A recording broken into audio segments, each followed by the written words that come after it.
Това е Сивчо. Той е до мен, когато съм на гости. Много е голямо. Ей, Сивчо. Обърна се. Браво. Това е Деси. Тя е до мен вече от около година и половина.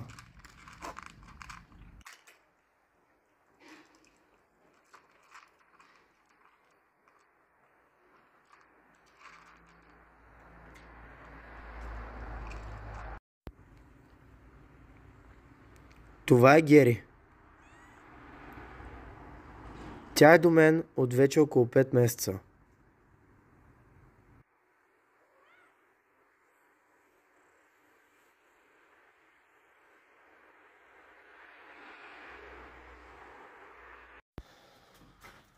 Това е Найда.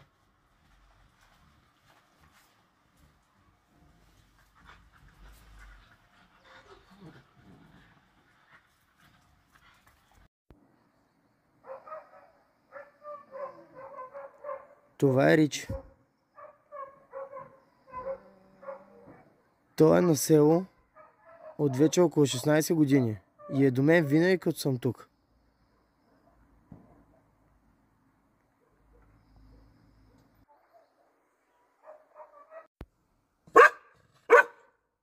Това е Кости.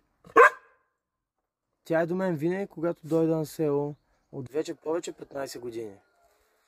За жалост не може да я видим, защото е студено и вече ще влиза в зелен сън. Това е кучето на съседа. Не го знам как се казва, ама и той до мен има дразни.